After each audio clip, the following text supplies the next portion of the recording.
And I think the thing I really love about his style, and the thing I loved when I was a kid, is that there's a kind of a sloppiness to it, like a insouciance about the mark making, where he doesn't really care that it doesn't look just like just a pen stroke going down the side of a face, that it looks like the guy's kind of smirking. Right. But if you just isolate the mark, it just looks like anybody could have scribbled this on the edge of a notebook.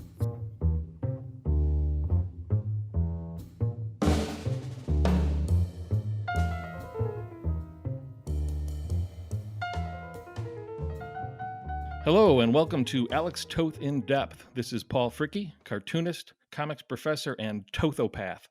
This is the program where we discuss Toth's work and influence on comics, character design, and visual storytelling. Subscribe on YouTube or to the podcast. Check show notes for links. For daily Toth art posts, follow at Alex Toth In Depth on Instagram, and spread the word. In discussion with us this episode is a comics creator and artist with a long list of credits, who's self-published comics like THB, as well as other books with other publishers like Heavy Liquid, Batman 100, and Battling Boy. You have a double dose of Paul's today with Paul Fricke welcoming Paul Pope. Hi, everybody. Thanks for inviting me on, Paul. Yeah, happy to have you. Glad we can put it together. We corresponded near the beginning of your career, early 90s, mid 90s, when I ordered a couple of your first books, Sin Titulo and The Ballad of Dr. Richardson. And I just recalled we both also had stuff regularly appearing in the mid 90s in the comics anthology, Negative Burn. You did a lot of stuff for them, right?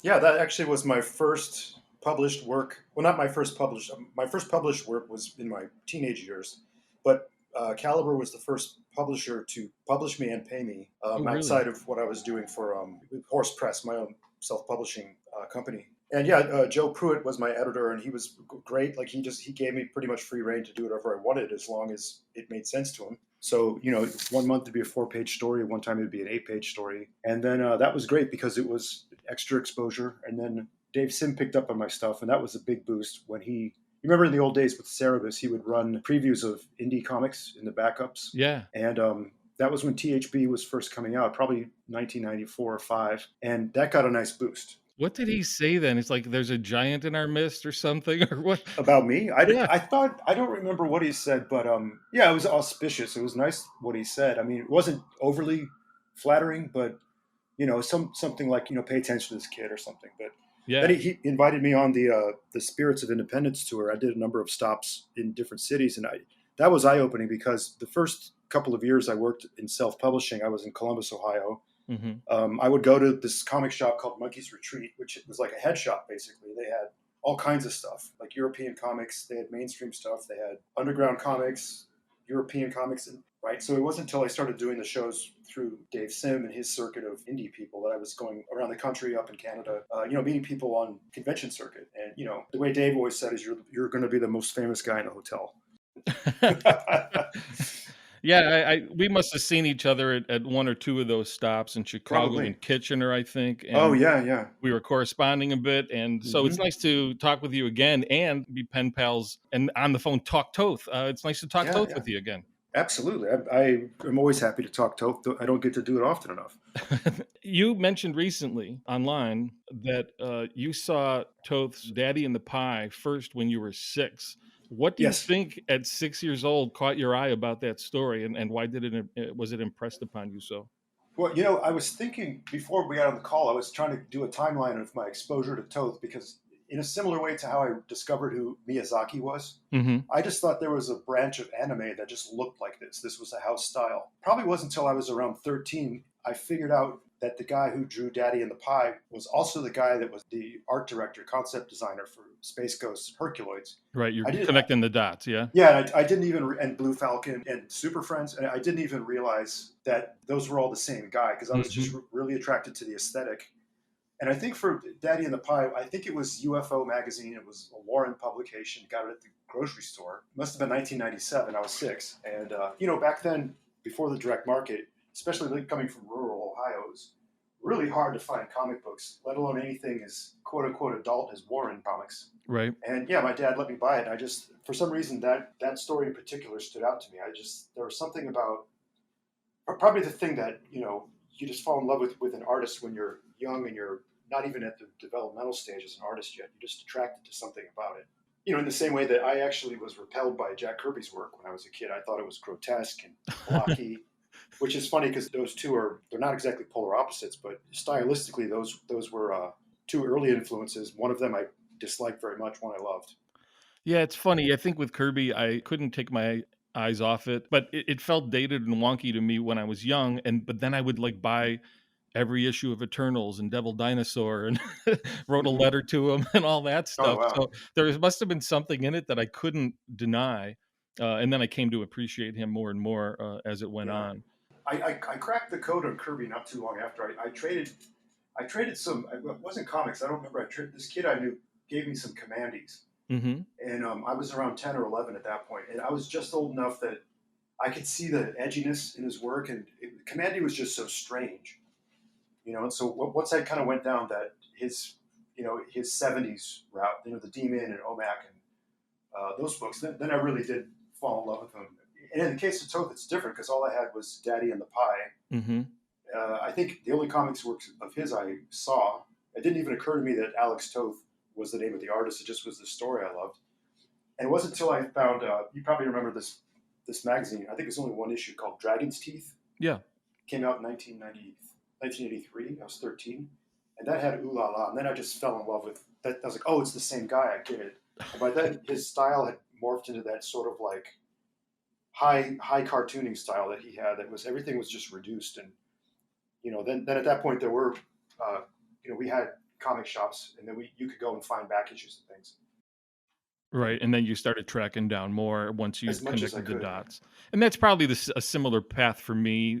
Some people who've been on the program were Marvel kids and they didn't appreciate it until much later.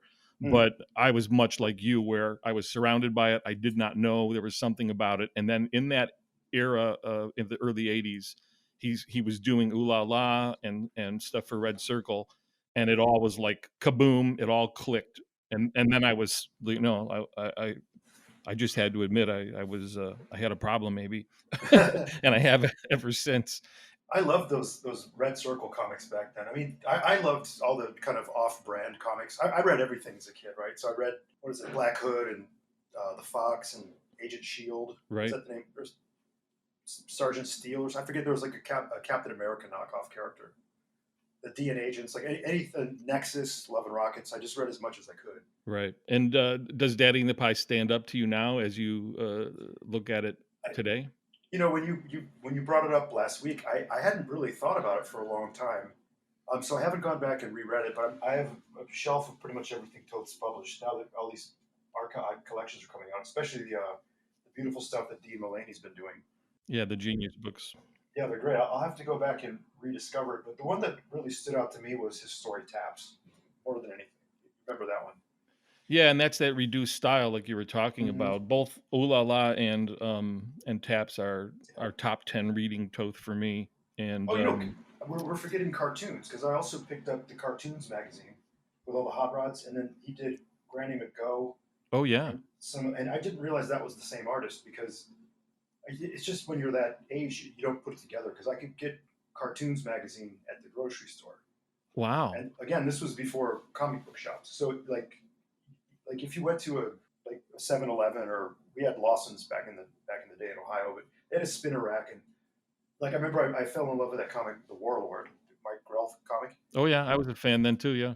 You could only find one issue of it. You could never collect it. You'd have to get a subscription, and when the subscription came, usually the comics are all bent up or torn, so it was just impossible to collect.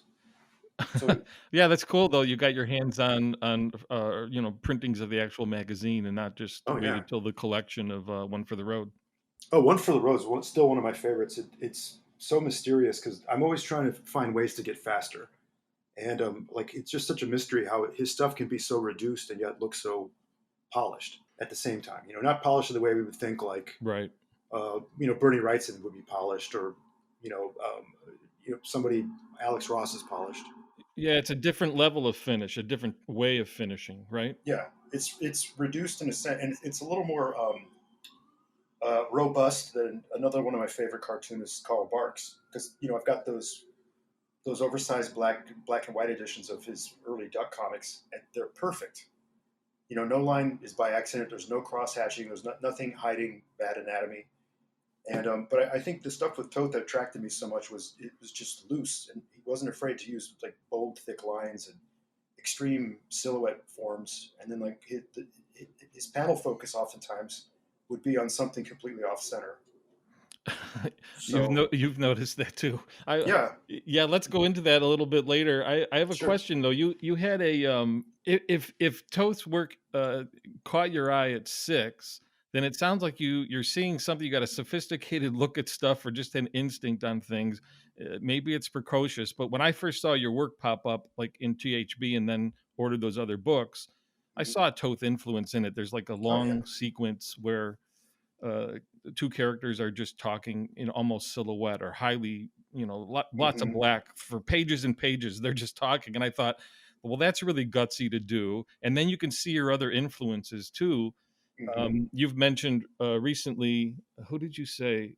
Toth is in your Mount Rushmore, I suppose. Back then, when I was starting THB, at that time I was looking at Dave McKean and Toth, Kirby, Mobius, and Hugo Pratt. I love the Italians. And Right. Attilo Michelucci is one of my favorite, Oh, probably yeah. my favorite cartoonist of all time. Great stuff. And I don't know how to pronounce this other guy, though. Crepa? How do you pronounce it? Krapax, I believe. I know the work, but I am not steeped in it. And Oh yeah, now that you've mentioned it, I'm comparing. I'm like, oh, man, I could see this. But there's yeah. when you burst on the scene, to my eye, and we talked about this then too. You're kind of it's kind of a conglomeration of Western and Mhm. South American and European. I don't know if there's much initially Japanese or manga influence there, but it's kind of this distillation of different things. Miller was doing that a little bit in ways, Hmm. Hmm. but I'm really curious how that developed and how early that took hold and what artists were those artists kind of like looking at those and synthesizing those through your own your own head and then through your own hand. Is that how it came about? How did it come about? Well, I think I was lucky enough that we had a gas station when I was a kid nearby, and they had heavy metal magazine. So I was able to, and for some reason they sold me. I was probably 10 years old again, around that same time. They would sell me heavy metal magazines, so I was able to see all of the best European works. I didn't. I mean, like most kids in the West at that time, I was only able to read the manga that was translated, which Hmm. there was very little of it. Lone Wolf and Cub wasn't even translated yet. Right. And and then it wasn't until the mid '90s when I started working for Kodansha in Japan that I started really getting immersed in manga. That's a whole other universe, right? Right. So Right. yeah, by the time I started working professionally in like my early 20s, like 21, 22, I had pretty much gone down the path of European, the bande dessinée, the fumetti traditions. And at the same time, I was at art school, so I was studying art history and painting and like studio arts. So getting a lot of pressure from the academic world that I was in half of the day to not to put these juvenile comic books away and You did focus get on. that. Wow. Oh, a lot, yeah. I only had one professor who was supportive of my interest in comics, Fioris West, who eventually became my advisor. And Mhm. I was in art school for 8 years, largely because of him. And I took anatomy with him. We did life drawing. We did painting almost every day. I mean, that's one of the things that I realized getting into comics right out of art school is I already came into it with 8 years of life drawing and painting behind me. So that was because a lot of the people I was meeting were self taught, or they had like if you asked about artists they love, they'd say John Byrne, or Right. like they wouldn't know who Rene Gruot is, or I mean, you know who Picasso is, but maybe not Juan Gris or something like that. Right. So it was a good melange to be able to bring to comics. I thought. Well, that explains a little bit then, because Yeah. you kind of there's obviously in your first few books a progression, right? Yeah. Well, let's Um, hope. but They're hard to look at now. I bet, but there's something in them I find attractive, and you were already doing that synthesis fairly early, so Yeah. that explains a little more. I'm sad to hear that you didn't get or got that kind of pressure. My students have told me that before they came to MCAD to art school there, that a lot of their art teachers they've had the same influence or the same Yeah. attitude that you ran into. Well, you know, it's funny. It wasn't until I moved to New York and I befriended Yuko Shimizu, who now is one of my closest friends, and Mm-hmm. she invited me to SVA to just meet people. So I got to meet Marshall Arisman and David Sadlin, who I was already a big fan of. I was already collecting his silk screens and his books. Mm-hmm. You know, and I literally almost wept because you know I was in my late 20s at the time. I think maybe 30 by this point, and I had never been into an art school that just embraced illustration and comic books and the art of comics the way SVA did. And I know now there are other schools that do it, but just within the 10-year jump from when I started college to by the time I was you know touring SVA for the first time, and I've you know since gone and done lectures there, and I was offered a teaching job, but it just conflicted with you know what I do, Right. so it didn't work out. I know a lot of people like professionals who will spend a year teaching there, and then they also do comics or illustration. So yeah, where I went to school was a big emphasis on concept art and video art Mm-hmm. at Ohio State. It was a good school, but I gravitated toward you know my first master artist was Fioris, and you know he was a successful painter. He studied with Charles Massey, and I learned because I like the hands-on technique. So with Fioris, I learned how to stretch canvases, all kinds of things about tools, techniques, archiving art, and then with Charles, everything from lithography to zinc etching to silk screening, and so you know that was even though at the time I didn't find a way to synthesize a career in comics with some of these other art school traditions and techniques, Mm-hmm. you know, they were all there. So luckily, those two professors were more sympathetic towards comics. The rest of them were just, you know, they turned their nose up to comics. They thought it was juvenile. Yeah, I guess I'm lucky in that regard because from grade school through high school, whatever I expressed an interest in, and at home too with my parents, I was pretty well exposed to, fine art and classical painters and illustration. Mm. But cartooning was fine with everybody, and they would encourage me. So I guess I was lucky in that regard. Oh yeah, great. On that international thing, though, I mean, your work then seems to have an international appeal, Mm-hmm. or and Oh, it does grounding now. anyway. Yeah, it does now. And Toth, he was one of those guys. Some of his work was translated or printed in other countries. What do you think it is about his work that where he can cross the pond? That's a that's a good question. The only thing I can think is, you know, a lot of in Europe in the mid around World War II in the 30s, that era, the French, I don't know about the Spanish, but the Italians and the French were getting reprints of newspaper strips. So Hmm. they would see Captain Easy and the Phantom and Flash Gordon. And so I think that would have been some early influence that the Europeans were seeing from what they would have thought of as an American comics, right? Right, and somebody like Pratt would have also been from the Kniff school, right? Like Oh yeah, Toth was, so there's a connection yeah. there too. It's funny. There's an interview Pratt has where the interviewer, I forget which, it's one of these French interview collections I have, and I was reading it, and the interviewer is asking him like, "Oh, what do you owe a debt to Kniff?" And he's like, his answer was really not very good. He was like, "Well, I've been drawing since before I saw Kniff, so how can Kniff be an influence on me?" And that's pretty disingenuous. Yeah, it seems. I thought elsewhere he had admitted it, but it certainly looks like it in regards to his brushstrokes. I was trying to get Steranko one time to talk about Krapax because I was I've never gotten not that he's not a straight shooting guy, but I was curious that you know like how did you guys in the '60s have access to European comics before heavy metal? Like you must have seen Krapax. Right. And he said, "Oh yeah." Like, he didn't want to come out and say, "Yes, I looked at it. I knew about it." But I'm thinking, like in the same way, George Lucas must have he must have had access somewhere to European comics, you know, as he was considering ideas for Star Wars. Hmm.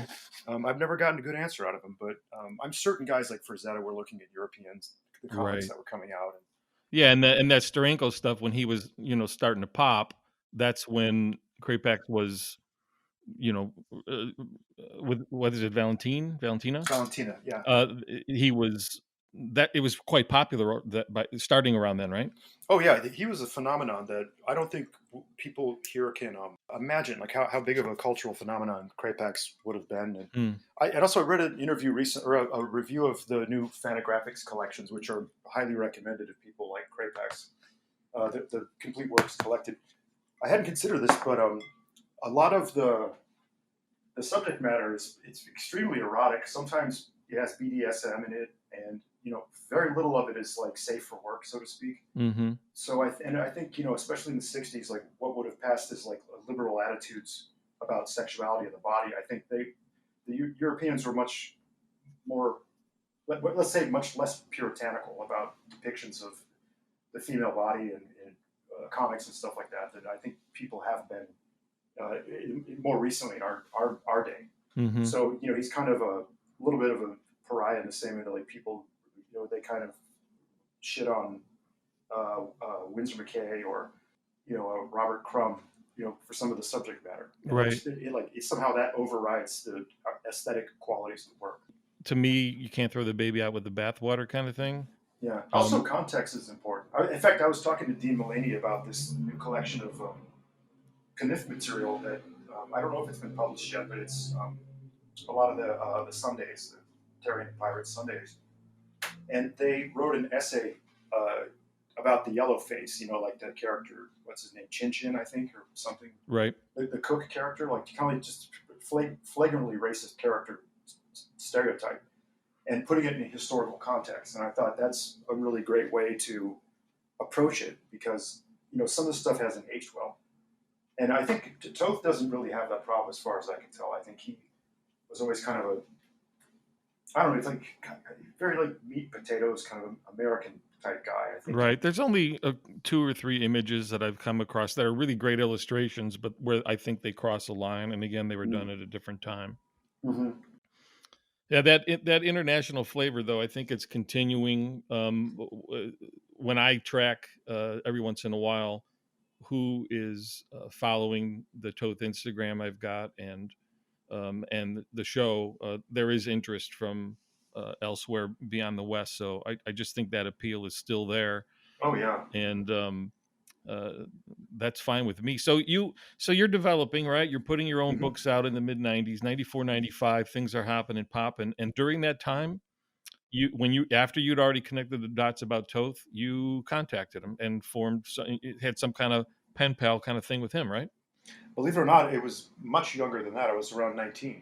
Okay. So what year would that have been? 89. This Okay. was when Eclipse was putting out the Zorro collections. Yeah. Because Chi and I would talk about Toth all the time. He's one of the. I mean, obviously, I'd see him every week because he was the art director at DC Comics. Right. He'd always have like Darwin Cook's pages in hand. Another big Toth head. Yeah. We talked about both plenty. Oh yeah.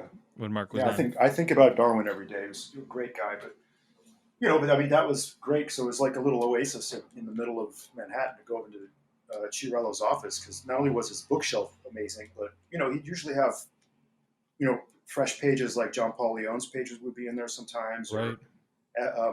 Or Eduardo Rizzo's pages would be in there. Sometimes Corbin would be in there, and it would be a great place to see originals. Wow, I'm so jealous. Yeah, I really those days were really fun. Like back when Dan DiDio first started, like he became the big presence at DC. One thing that he did that was great is he would host. I think once a month he would host a party for everybody from the mailroom to editorial to the cartoonists, whoever was in the city who was working with DC, and sometimes journalists. There was this Irish pub called McGee's, and they would run out a floor and just cater a party. And like, it wasn't an open bar; you had to pay for drinks, but they'd have food and stuff. And the idea was you're supposed to know everybody in the company, and it was great because I wound up meeting one of the guys in the mailroom, and then his cousin was a pro boxer, and we went to MSG and watched pro fights one time. Mm-hmm. When I was doing research for 100%, one of my books. And it was just a nice thing because it was a sense of camaraderie. And now that everybody's working from home with COVID, and then all of DC's in Burbank, I do kind of miss that sense of like having like a community. Yeah, I think working from home for so long, for decades, really, I had to make sure that I had that kind of community, and now I get it the last, like 12 years at MCAD. We're always talking comics with other teachers and with students, so I'm getting fed somehow. No, you're right, because I was joking with my girlfriend about when the pandemic started. It's like, well, cartoonists have always been in quarantine. This is no different. Quite right. It didn't seem that And different when it started. I haven't done many shows. I mean, I I was doing a lot, especially when Battling Boy came out about 2014 or so. A lot. I was on the road for about 8 months, all over the place. It was crazy. Got really burned out by that, so I wanted to take some time away. Hmm.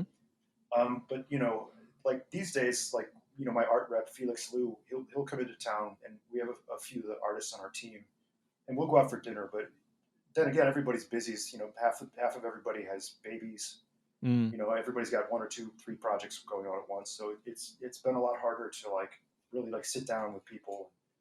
Have a healthy social life, but most people know I'm an artist, or they know I'm the Batman artist or whatever. Right. I Not was, necessarily speaking the same language. You got to get that yeah. fixed every once in a while. Well, everybody thinks it's cool. I say, well, I'm not the only Batman artist. I mean, there's a number of them, but I'm one of them.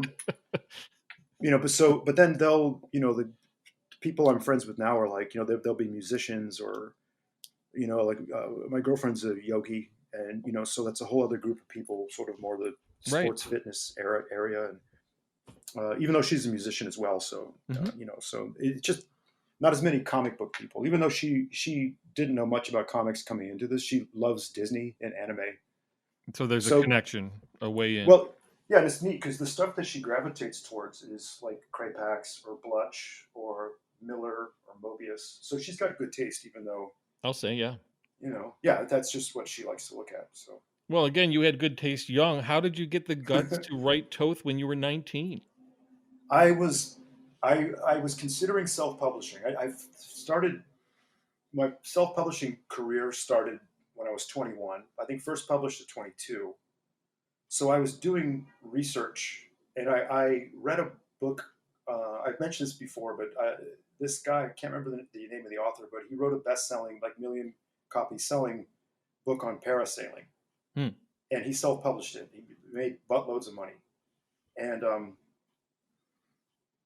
he said, reach out to people in your field and ask them questions about how they did what they did.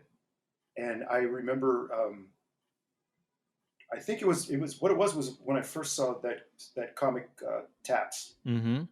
1920, somewhere around. I was around that age, and I just wrote a letter to him. And I don't know what I wrote. I'm sure it was just a heartfelt, fan letter. Right. And then months went by. I forgot about it, and then I got a letter from Alex Toth, and his distinctive handwriting. I couldn't believe it. I was, because here I am in Bowling Green, Ohio, practically live in the country. Mm-hmm. It was a hot summer day, and I opened the mailbox, and there's this letter stamped, Los Angeles, in his handwriting with a little duck on the Right. envelope, and so that started a correspondence, and it was great. We never met in person. I was actually told by people who knew him, like, it's kind of tricky if, we all know the legends of Alex's temper and Right. his personality and stuff. So I had a few opportunities to meet him, but I kind of decided. Actually, I thought there would always be. I can always do it later. Right. Plus he didn't travel, so he'd have to be in L.A. I had his phone number. I mean, he was in the phone book. Mm-hmm. Yeah, and he had his address Yeah. stamped on all this stuff so people could track him down pretty Oh yeah. easily. I knew right where he lived. I went to his house. I just never went in to meet him. I thought that would have been intrusive if I wasn't invited. That's kind of how I am. Yeah, same yeah. with Ditko, because I had a correspondence with Ditko at the same time, Hmm. and he lived until the end of his life. He lived a few blocks away from DC Comics, Hmm. and on I think he was on 6th Avenue, if I'm not mistaken. I remember the building. He was in walking distance from there, and sometimes he would, if he was in the mood, he would open the door and let you in. But he a lot of times I heard from people that he wouldn't. He'd just talk to you through the door and say, "I don't want to see anyone." Yeah, it depends You know, when you caught him. Sometimes he'd kind of yeah, slam the door, and other times he'd welcome somebody in, but yeah, depends on the day, I suppose. So, yeah. so what was that correspondence like? Did you, was it just a back and forth? Did you send him your work? Did you get tips I did, yeah. Yeah, because I think I must have said something like, would you be willing to look at some of my work? I'm this age and I'm going to this school and I'm thinking about self-publishing. And is this good enough? Mm-hmm. Like I didn't know anybody who could critique comic books at the time, so I just wrote to the best.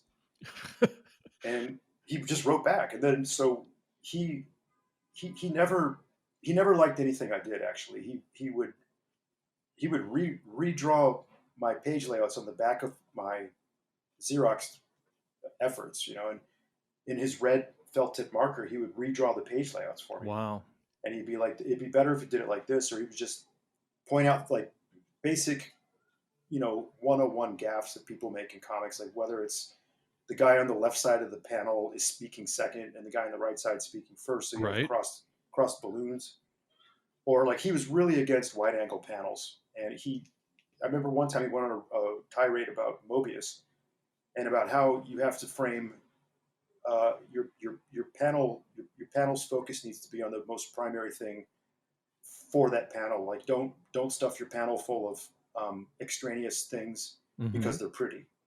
Right. And he said like don't use wasted space on the page, because I did something that was kind of like this Sergio Leone thing in the desert, kind of like 70 millimeter desert shots. Yeah.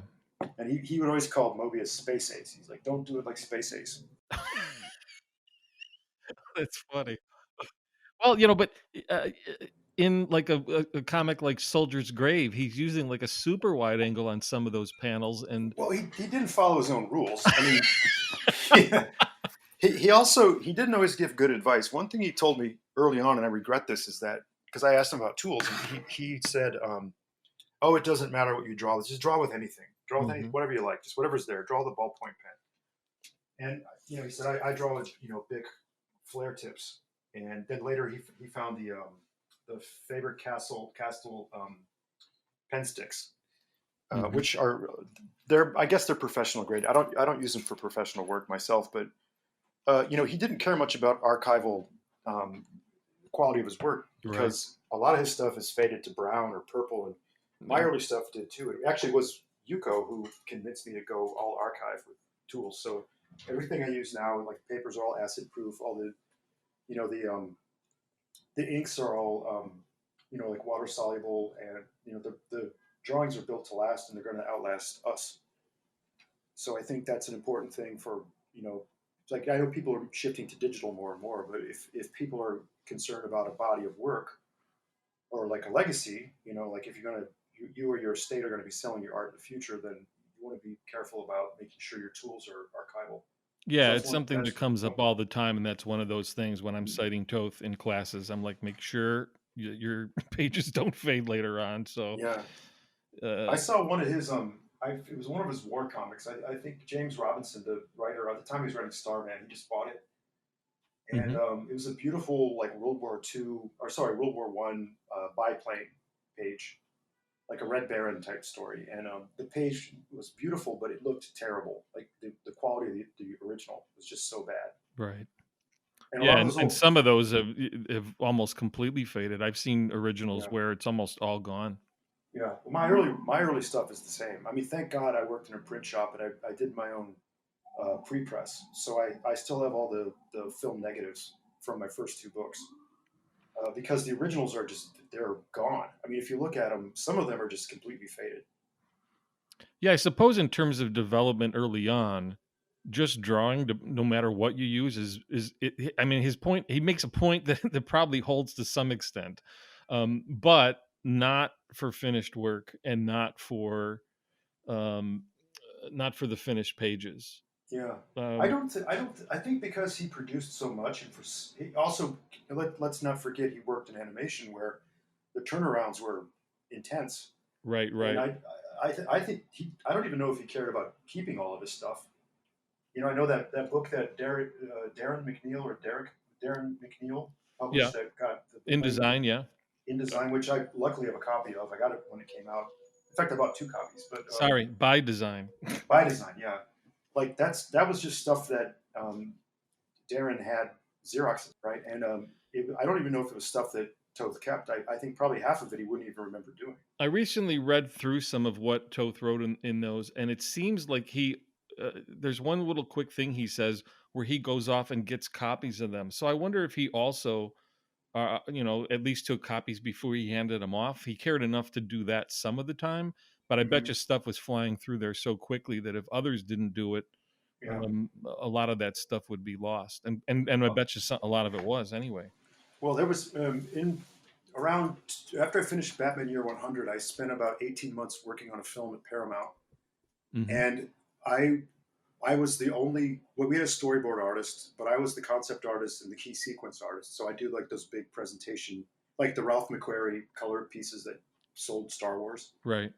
And the I'm not going to name the producer. He's a big name Hollywood guy, but his Hmm. assistant, like they kept all my artwork, and I got it back because his assistant kept it and gave it back to me when the film folded, Wow. and it was stuff I don't even remember making, and some of it's really good.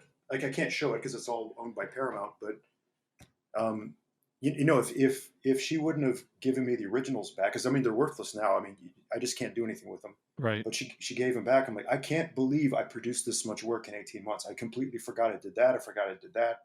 But they'd call me at 1 a.m. sometimes with changes for we'd have an 8 a.m. in-person meeting, and I had to bring stuff. And then I remember one time I was on a date. It was 1 a.m. We were just wrapping up like a late dinner, like a glass of wine or something. I got a call. It's like, hey, we need you to make changes on that drawing. Can you do it for 8 a.m.? And it's like, yeah, okay, that's my job. Yeah.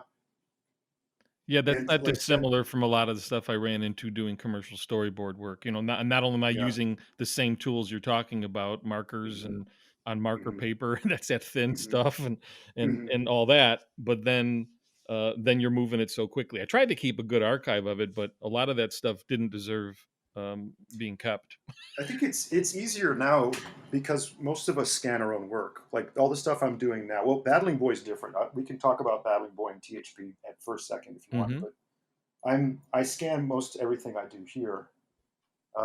It used to be like when I do projects at Marvel and DC, you would just have to take your originals in, and then they would either scan them in house or in the old days, like where I worked in printing in the '90s when that was like my job before I was made a living at cartooning. I learned a lot. I'm glad I did it.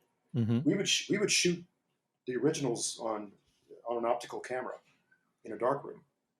I Right. mean, we would process the films in the dark room, and like that. No one does it anymore.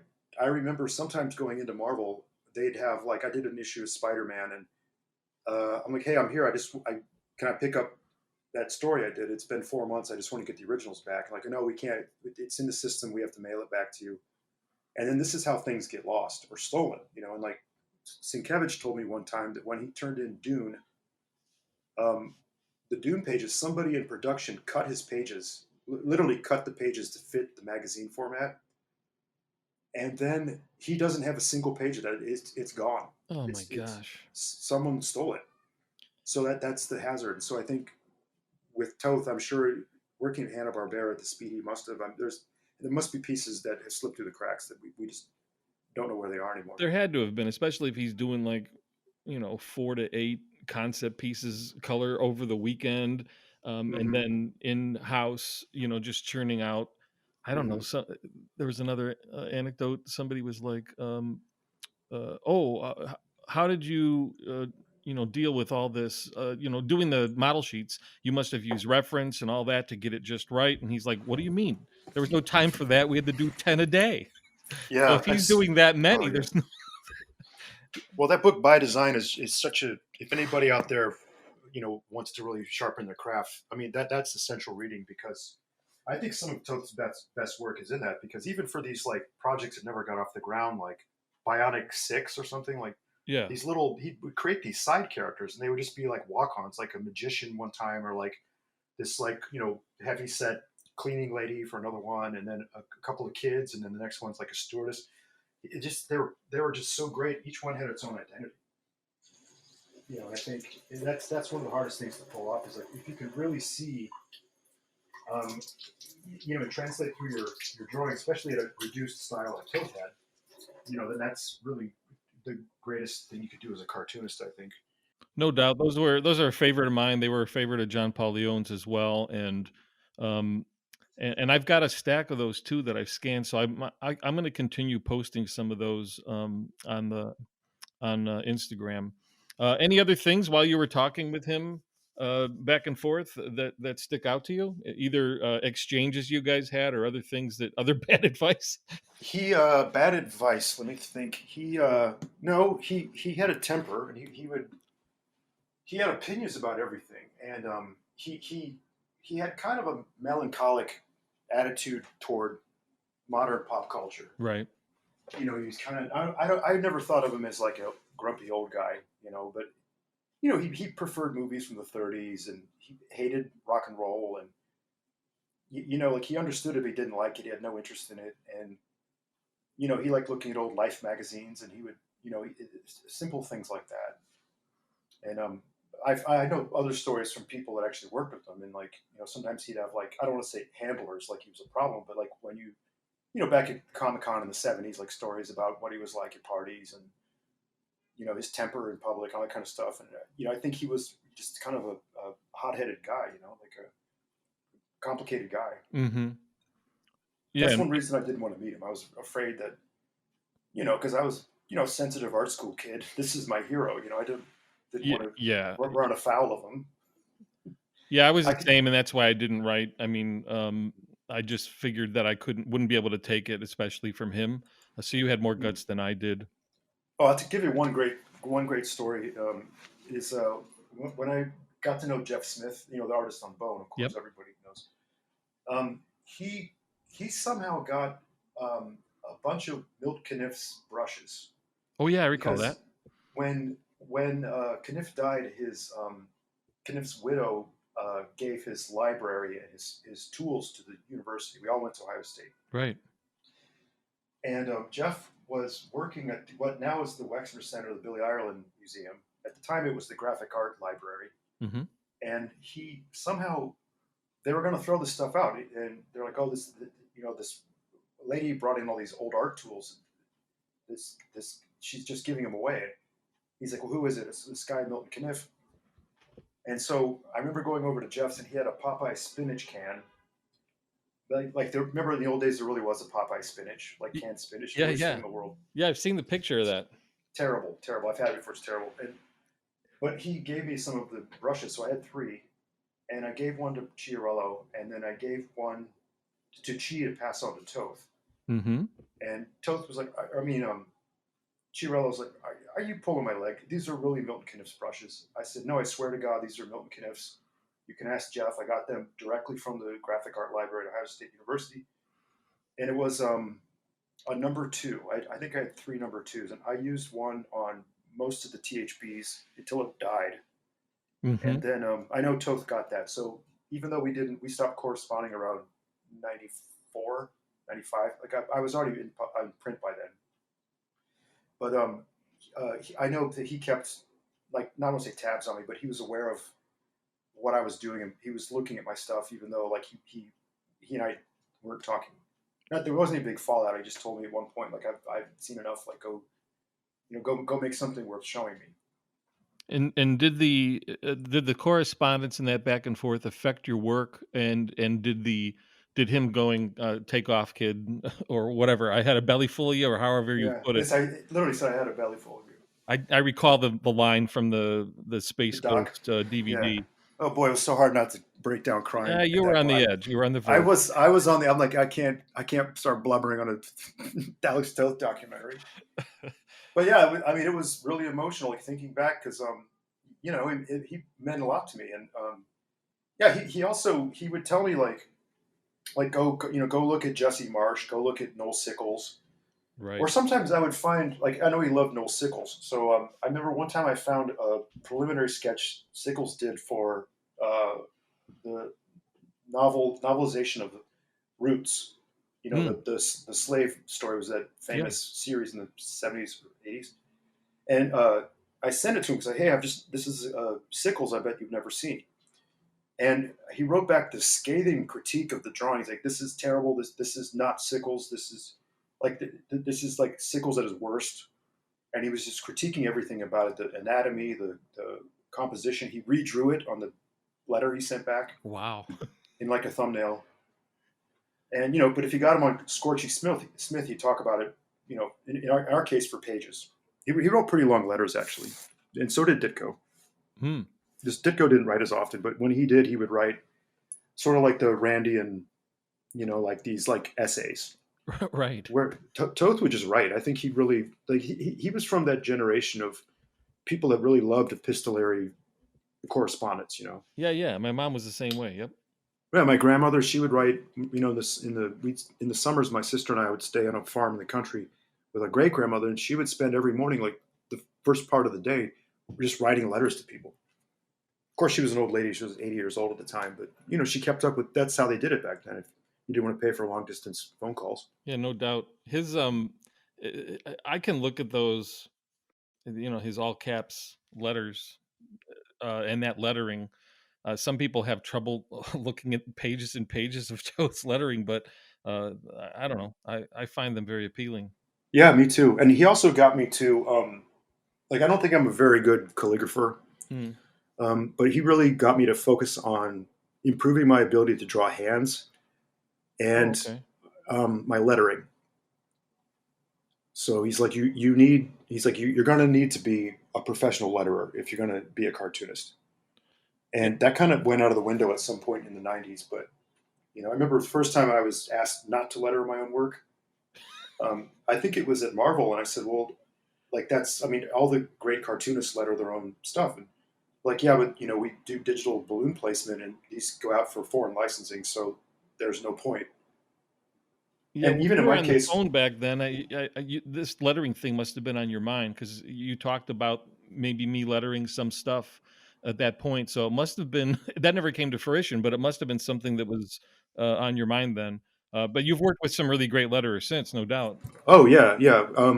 My favorite probably was there's a guy in Columbus named Michael Nino. Hmm. I somehow met through the comic book community, and he's a cartoonist in his own right. He's got a great sense of humor. I like his cartooning a lot, and he was an exceptional letterer. So he lettered the One Trick Ripoff and Escapo. Right. And then I haven't spoken with him for a while, but I told him I could get his hand lettering transferred into a typeface, a digital typeface. And so that's something that's on my list of things I'd like to do because I think his lettering suits my drawing style well. But then since then we've built like I did like most of THB is actually all of THB is hand lettered Right. with a brush no less.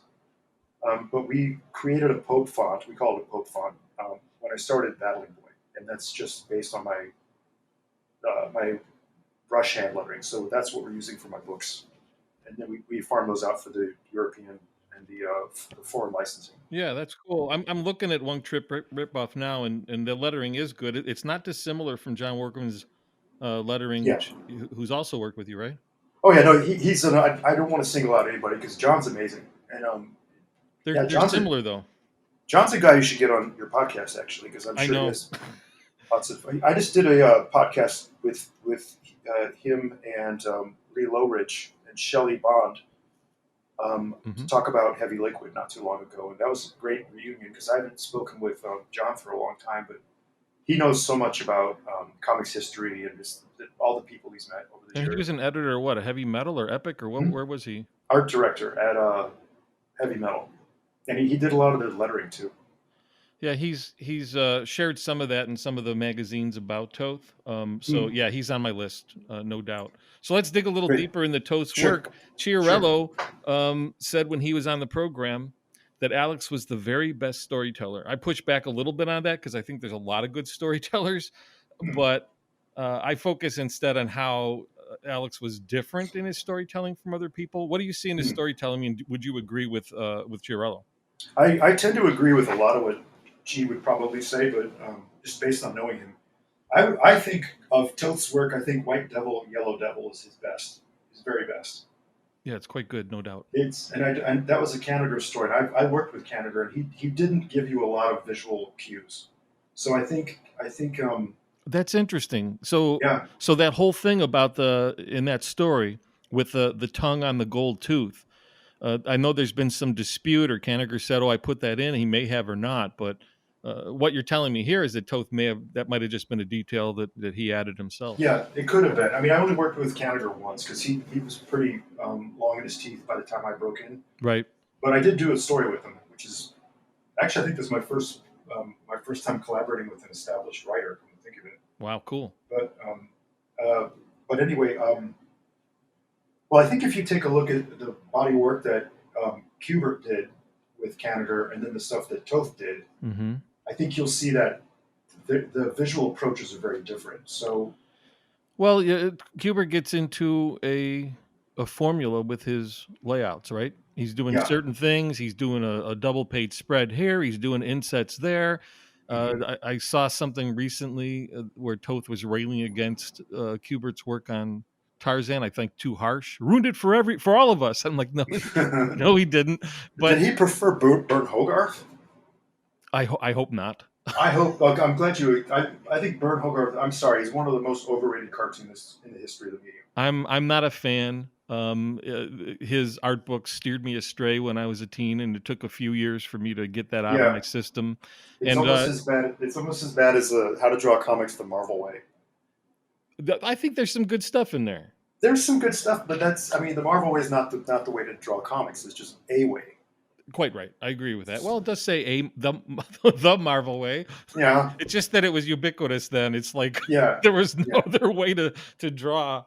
Yeah. Well, it's a good title. It got kids to get their parents to buy the book for them. Yeah, when I show that now, I'm like, well, this is punchier, yes, and this is more dynamic, but I vastly prefer, as much as I like some of the examples of Buscema's in that book. Oh, sure. Yeah. I prefer the dynamism and the in Toth's approach. There is a we had talked about Jesse Ham a little bit, but in the Ham on Toth PDF, he there's a couple instances where Jesse compared Hogarth's work to Toth side by side to make a couple points, and it's freaking brilliant. I'll have to see that. I'll make sure you get it. Okay, yeah, I'd love. But I like yeah, I doubt it. I just, I think with Toth and Kubert there was a history. They both started when they're around the same time when they were 15. There could have been all kinds of personal stuff or history going into that as well. But the thing is, though, I can see, as much as I love Kubert, there is a formula to it in terms of the storytelling and the layout. And Toth is eschewing formula. It's almost like he can't repeat himself most of the time, and he's bringing something new to it. Yeah, it's almost like, as you're saying this, I'm getting the idea in my head of a cartographer. It's like you once you have the tools for map making or map reading, you can apply it to any landscape or body of water. Right. And it's like, that's kind of the way Toth approached the work. Whereas I'm just going to go with you on this one with Kubert, because I'm a fan of Kubert's work. I'm sure you are, but yeah, very much so. He might come from a different mindset where, like, it's good enough to tell the story, and so I'll use the same pose, the same angle. Gil Kane was kind of the same. Mm-hmm. Like he's great, but like a lot of his work, if you look at it just from a page layout point of view, was indistinguishable from the next one. Right. So, yeah, I think Toth was just easily bored, and he liked a good challenge. Yeah, he did. And do you see that coming out in his storytelling in other ways? Or if you agree with Mark that he's the very best storyteller, what elements of his storytelling, like what is it in White Devil that you like so much? I don't agree with him that Toth is the best. I think he's up there, but he's not. In terms of just draftsmanship and versatility and power, mm-hmm. It's stylistic power. I would say he's definitely top 5, top 10. Right. But White Devil, Yellow Devil, I think is just really far out, especially in its time frame. Everything from the color separations to the use of blacks on the page. It's a very challenging story because most of it takes place in the dark, if not the whole thing. Right. I think Kanigher was a great writer too, so I love everything, pretty much everything he's written that I've read. I love. Well, so he wrote Soldier's Grave, and he wrote White Devil, and those two really hold up. Yeah, definitely. I think.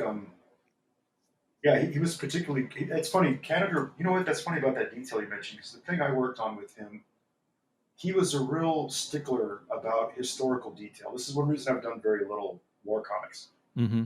because especially guys, I know Kubert's the same way. Like if you get the details wrong on a particular uniform or tank details, they really got on you for that because it exposed you as a phony. Right. Because a lot of those guys had actual experience in Korea or World War II or something. Or Kniff in the same way, like he was very particular about depictions of military uniform and servicemen and women and that kind of thing. So Right.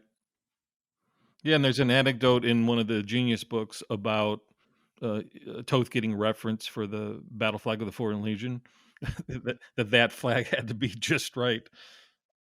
And in the Steve Rude thing too, I don't agree with Toth on everything on that, but he went on and on about phonies and fakes.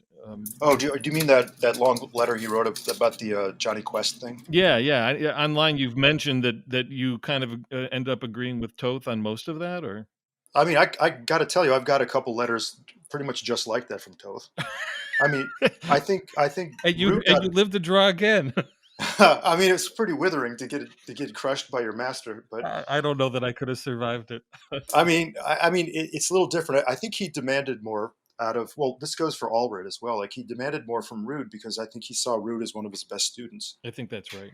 So he knew he could take it, and I think that he kind of said that. It's like, if I didn't think you could take it, I wouldn't be talking to you. Right, and as I've said before, no one was harder. He was hard on everybody, but he wasn't hard on anybody more than himself. I also heard that's true of Doug Wildley, another like the later stuff he was doing. Like remember he was doing that book Rio toward the end of his life. Wildley, Yeah. Hmm. he had when he died, he had a half finished graphic novel sitting on his drawing table, and he just kept reworking it. Wow.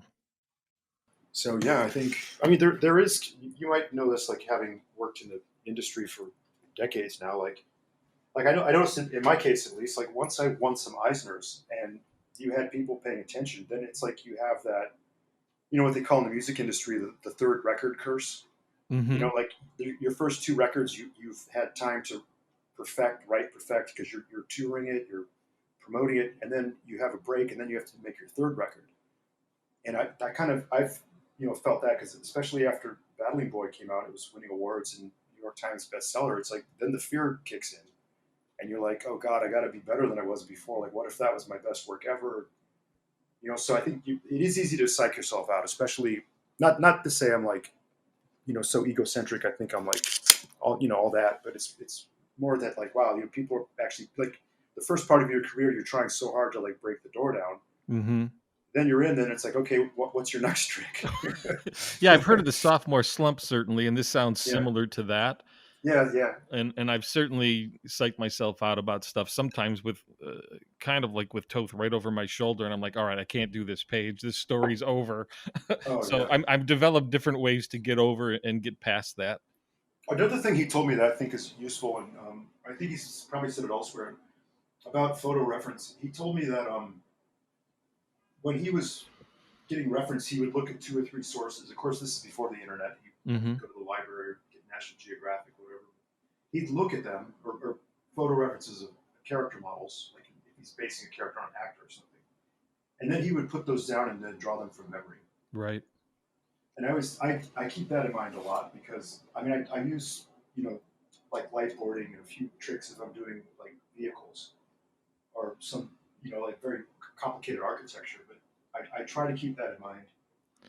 Yeah, and I try to preach that, and I try to do it myself. It's not always easy to do, um, and I don't suppose maybe there's other people who do that because that takes a special gift. I've seen Alex Ross do that when I was moving Mm-hmm. from Chicago up to here. There was a going away party, and there was a big sheet on a drawing board that everybody was having drawing and doing parting gifts and notes and all that. And Alex drew like portraits of 4 or 5 people, including me, just from seeing us every week or every month out and about, at Yeah. meetings or volleyball or whatever else we were doing. Wow. And he just nailed them out of his head weeks, months later. Yeah, he's on another level. It's people would maybe be surprised, but he and I became friends, and it was interesting. He's one of the like he's very thoughtful, thinks a lot about the medium, very conscientious, and even though our styles are very different, and yeah, we it's interesting because he came over to my place when I was doing the second Escapo book, and he was actually the first person to read it on the boards, and he had a lot of really great things to say, but he has a lot of great um, thoughts about his approach to picture making. But I think he's one of the best in the business. Yeah, he's quite good. He's always had an appreciation for the kind of work we're talking about, and in those days I encouraged him to kind of just do one book because I think he showed me at his place once, like a prelim by Bruce Timm of Mad Love. I think it was one of Mm-hmm. those, and Mm-hmm. and they didn't even look like prelims, right? It looked like the final art.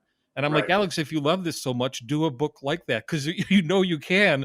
And his attitude was, I'm going to strike while the iron's hot with this style. And now, decades later, it's the same deal. Yeah, he was doing one time we were sketching together with Steve Root actually, and uh, Alex did an incredible Devil Dinosaur in hmm Kirby's style in marker. It's hmm somebody. I don't have the drawing, but it's somebody's sketchbook, and it was. I was like, Alex, why don't you do a book like this? Just go straight with a pen. Uh-huh. And he's like, well, no, I feel more comfortable with volumetric shapes and color. So yeah, he could do it. He just doesn't do it. Yeah, yeah. Okay. Well, we didn't hold much sway then. Well, Other elements of Toth's work that you'd like to speak about? Composition, his line, uh, the cropping. You mentioned something earlier about the the I don't know, maybe asymmetrical panels, black spotting, any of that stuff. like I've got my collection of Toth books sitting over here. I'm just gonna Same. pull something off the shelf again. How about Genius Illustrated? Why not? That's my favorite one. Yeah, it's a good one. Let me see. I have been meaning to crack this for a while. Have you seen the Noel Sickles book they did?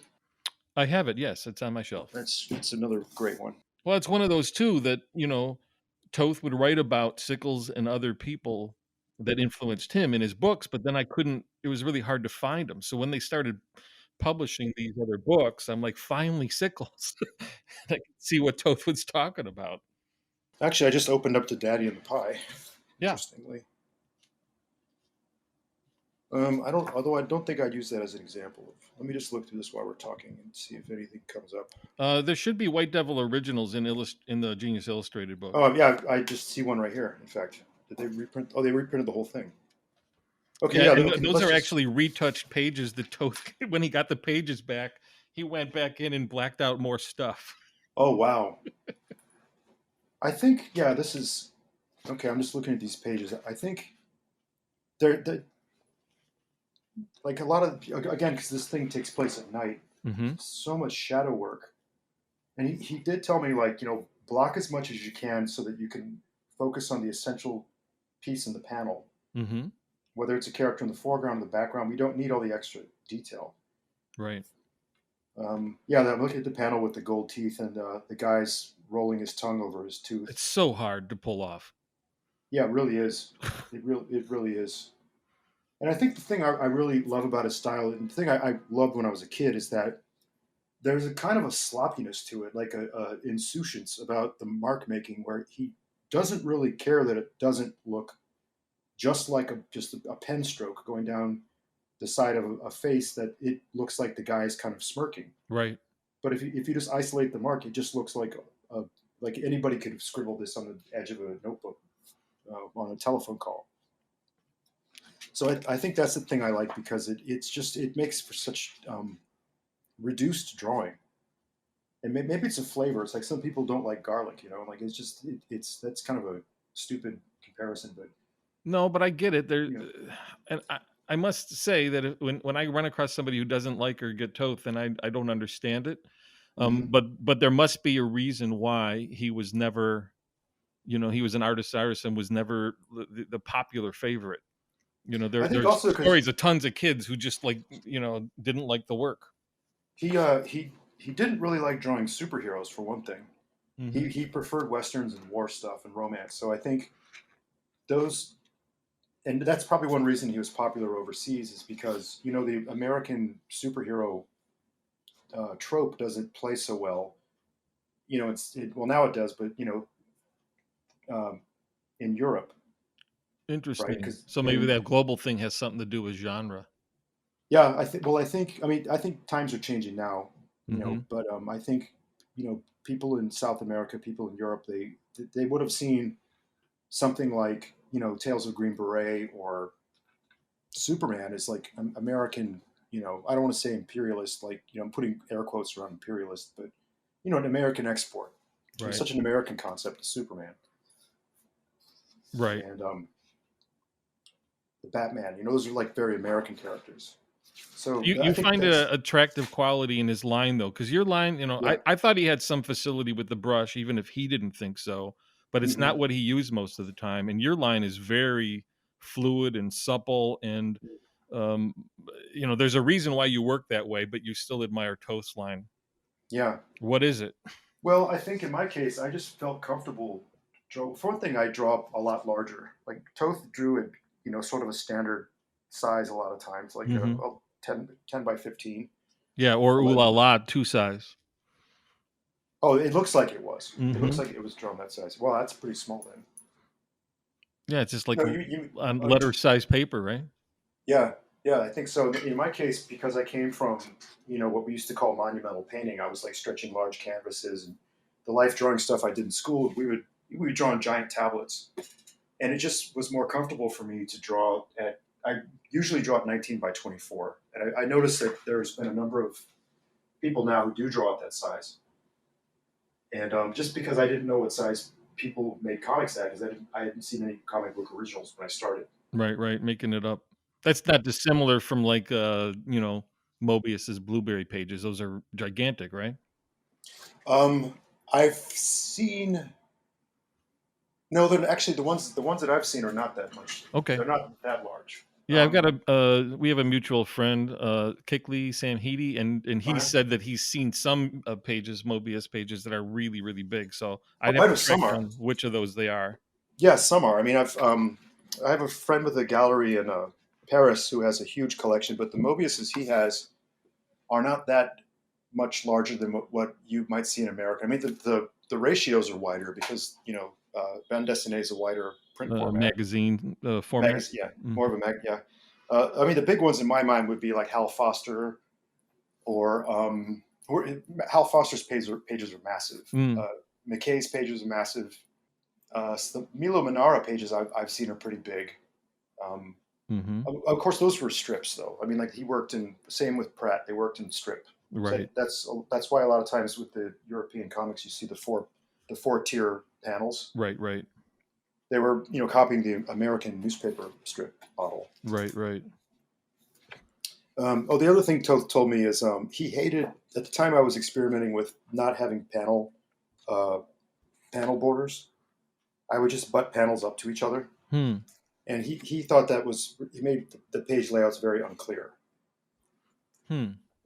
Like, what is that though? It's too much grid. The gutters are too small. What's the? He said he said you can pull it off, but it's hard because you don't give the eye a place to rest between the images. Yeah, So it's yeah. it's it's easy to bleed your vision into the whole page and not know where to isolate a particular panel. I mean, it makes sense. And if you're looking like at, um, uh, oh, he did a bunch of comics that are grid, right?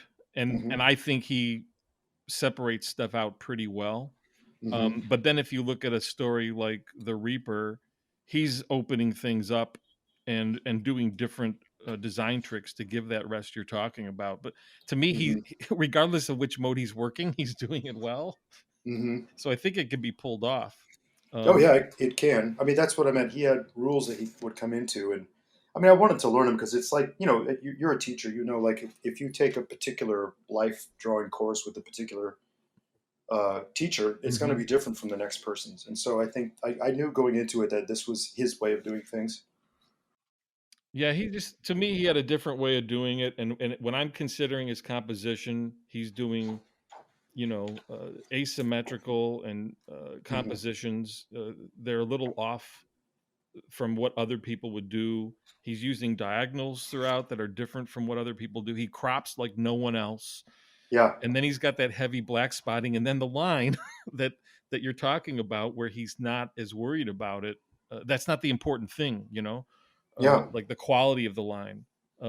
You take all that together and all those things informed his storytelling. It's Hmm. kind of the mark or the stamp, I suppose, that Yeah. makes it special or unique. There's nobody like him. I don't know if he's the best storyteller. He's my favorite cartoonist, bar When, none. But yeah. Well, but did Chiarello specify when he says storyteller? Does he mean visual storyteller, independent of script, or does he mean? he did. I think he was talking in the context of comics, and with Mark, it's like who are my top four artists? It's Toth, and then anytime I would bring up something else, storyteller, whatever else, for him, Toth is just the top of the list every time.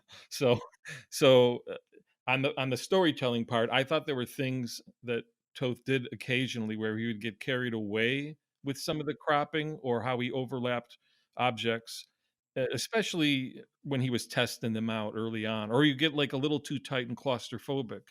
And I'm being extremely picky on that stuff, but I think that stuff sometimes subverted the storytelling, but it didn't happen over much. Usually, I thought his storytelling was very, very clear.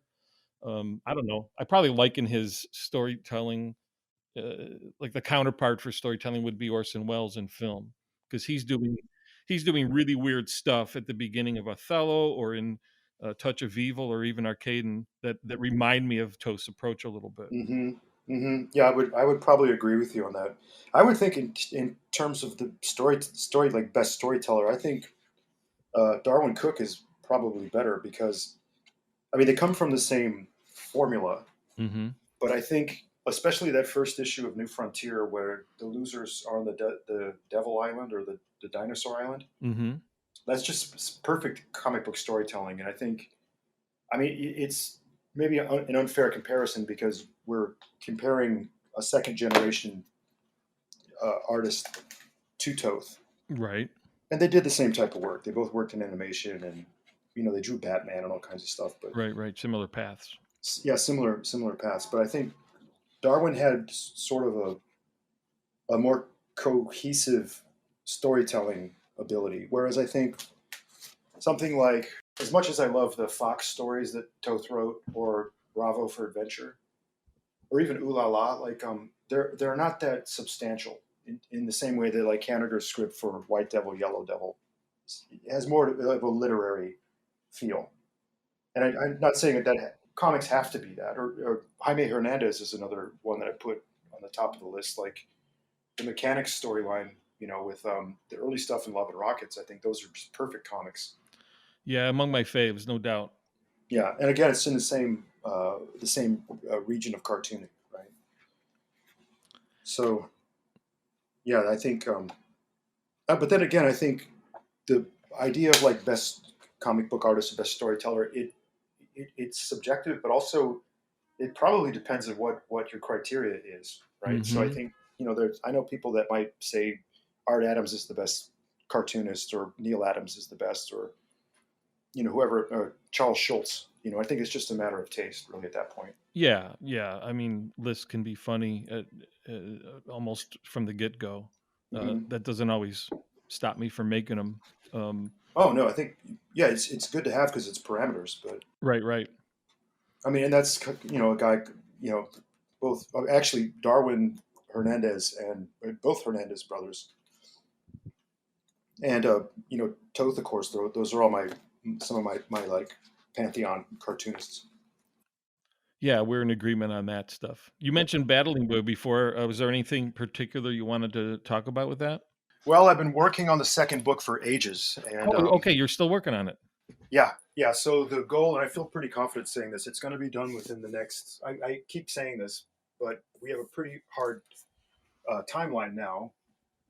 I can't say the book's launch date yet. It's still going to be a little while, but we have a new art director at First Second, and Hmm. we're remastering everything that's been done on Battling Boy 1 and everything done on Battling Boy 2 for larger format editions. Oh, I'm so glad to hear that. Yeah, that's a unanimous decision, and the same is going to go true for THB because they also have the license for THB, and that's going to be 6 graphic novels. It's at the moment it's 5, but there's going to be a sixth one. Oh, So great.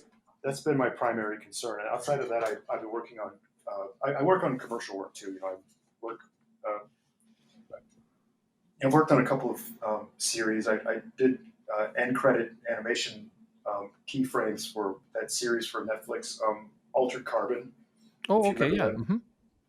That's cool. You got to And work on that. yeah, I work on that. I do commercial work. I do, as I said, commission art. What's keeping me on the shelves right now is covers. Right. And then I've been talking to a new publisher about doing a new edition of my coffee table art book with like all the stuff I do with like uh, album cover art and screen prints, apparel design. Anything we can basically get the rights to reprint. That's not necessarily comics based. Mm-hmm. And then I also have this long gestating book called Psychonaut for my French publisher Dargo, and it's very unusual. It's a nonlinear story. It's a series of dreams, kind of interpreted through the lens of Carl Jung and like a symbolism, dream symbolism. That's awesome. Yeah, it's gonna. The people who've seen it think it's really good, and I put it on hold for a while because I wasn't sure it was going anywhere, and I wasn't even intending to publish it. I started working on it out of therapy, believe it or not. In my mid 30s, I was really interested in Carl Jung, and I went through a bad breakup, and I had a series of really bad nightmares that just went on like repetitious nightmares night after night. Mm-hmm. So I started seeing a therapist about it, and I kind of like you dug into the dirt, as they say. And so part of my therapy was doing dream comics based on the particular dreams, and I Mm-hmm. wasn't intending to publish it. But my French editor saw it. I had it with me one time. I was over there, and I'm showing him some other stuff. He's like, "What's this?" And I'm like, "Oh, this is just something for myself." And so they convinced me to publish it, and so I've just been continuing to work on this, and that's another book that's going to be coming out probably before Battling Boy 2, because it's just a quicker turnaround.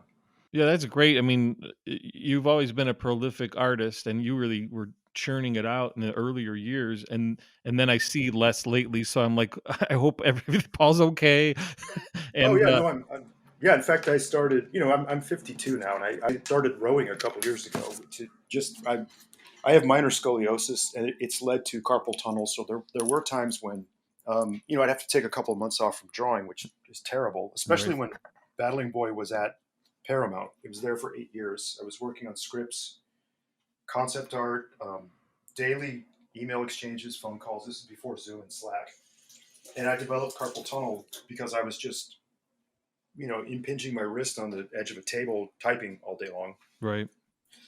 So, long story short, I started rowing to just kind of get into better shape to strengthen my back. And but I think also I've slowed down because I've become a little more considerate of like how I approach the pages. Like, luckily, Battling Boy is kind of cartoony, but still there's a lot of like large architectural objects and Right. characters and stuff, and so it's just been taking some time to finish. But when it's done, I can say I'm one of those guys that has a 500-page graphic novel. I'm glad to hear it's going to be large. Are they going to reissue then the first larger? Yeah, the idea is we're going to reissue like probably a season before book 2. There's going to be the relaunch of book 1 because we have a new a new crop of 13-year-olds. Right. And then the kids who read Battling Boy. I mean, of course, it's an all ages book. A lot of adults read it. They'll get all the the European and the Silver Age references, but kids really love Battling Boy.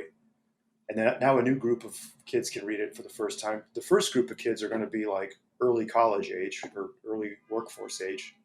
But the second book is darker in the same way that Harry Potter gets darker as it Right. goes along.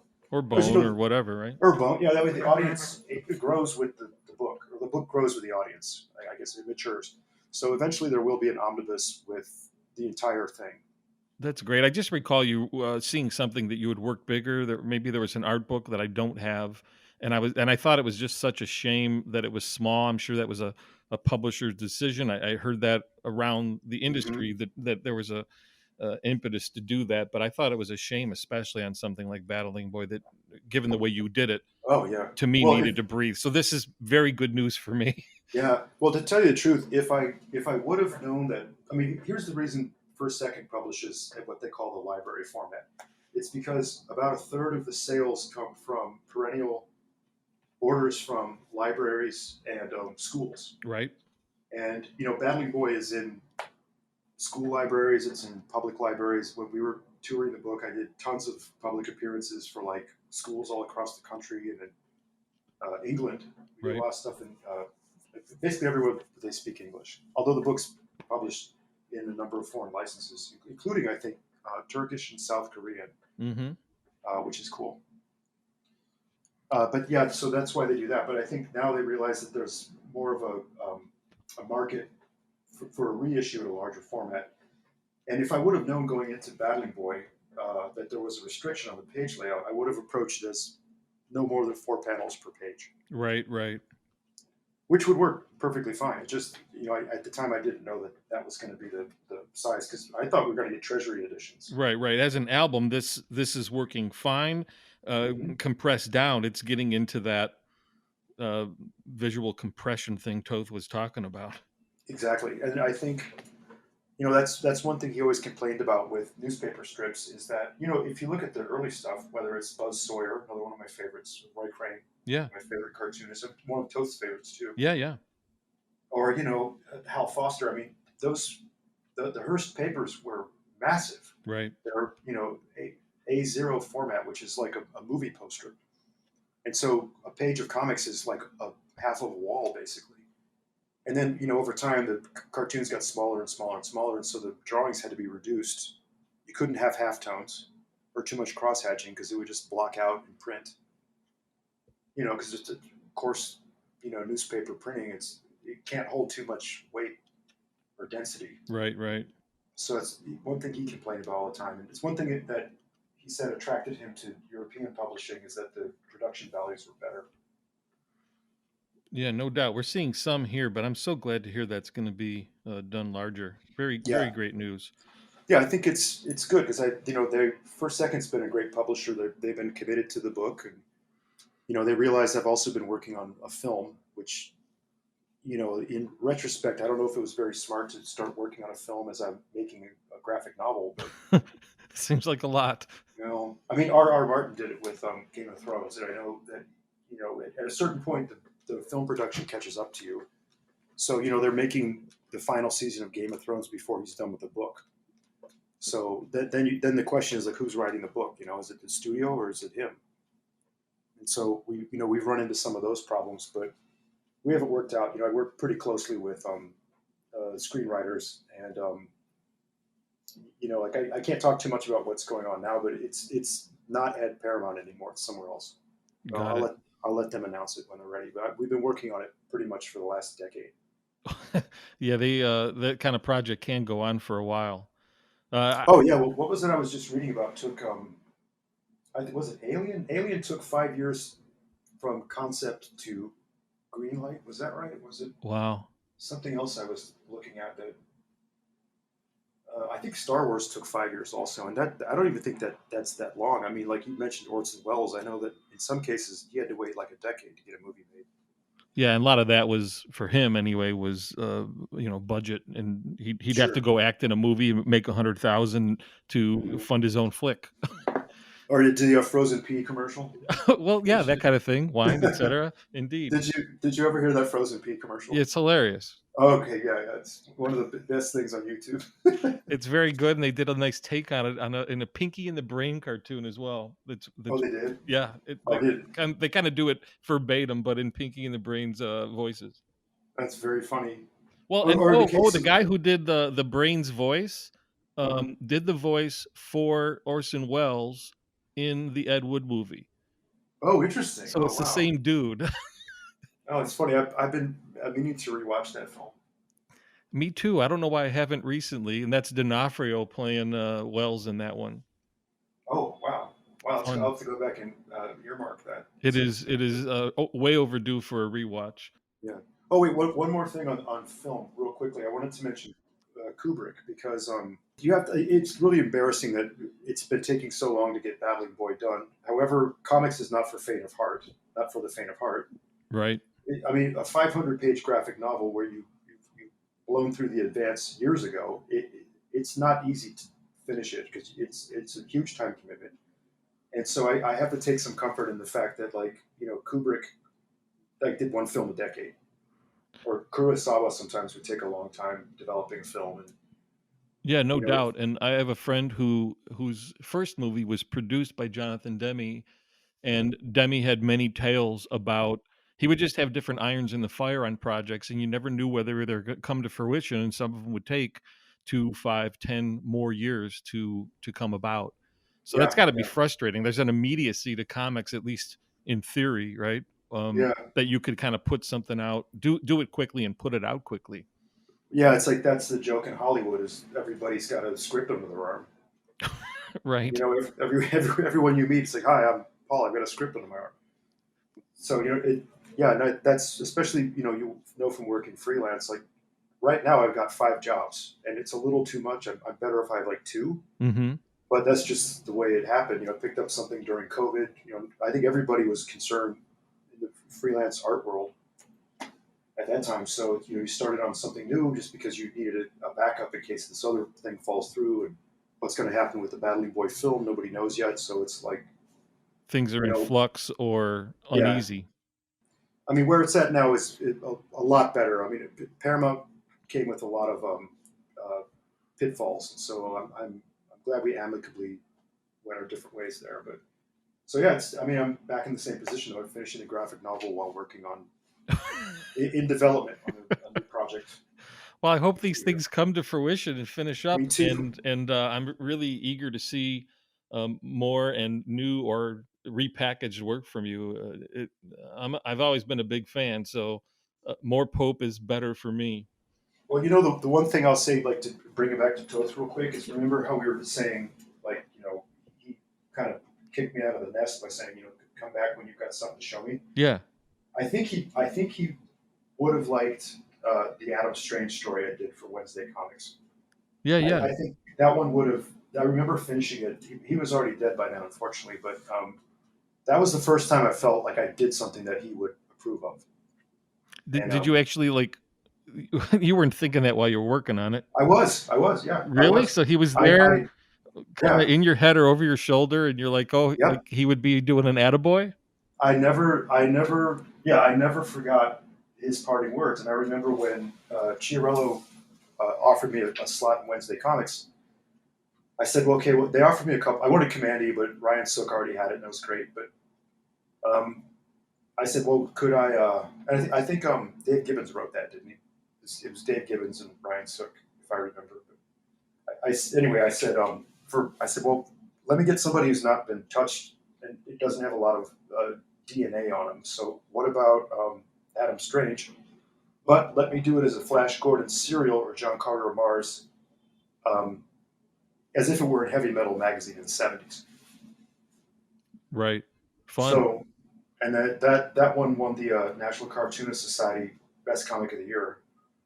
So I think that was the one that Toth would have really appreciated because it kind of called back to his artistic heroes from the '30s. Yeah, cool. Well, he's giving you the thumbs up from somewhere. I hope so. Yeah, the great drawing table in the sky. Indeed. So we've talked about his influence on you, his influence in other artists. Um, how do we take in what he did or the lessons he taught through the work or outside the work, and then synthesize that and make sure that we are, uh, from any influences, not just Toth, making sure we've got our own stamp on it. Yeah, that's a good question because luckily he wrote a lot about his approach to comic book picture making and drawing in general, and so we can rely back on his own words. But then also, I think we have to apply it in our own works. And I think that's why I'm going to bring up Darwin again because I think Darwin's one of the best examples of somebody who worked in Toth's shadow but stepped out of it with his own style.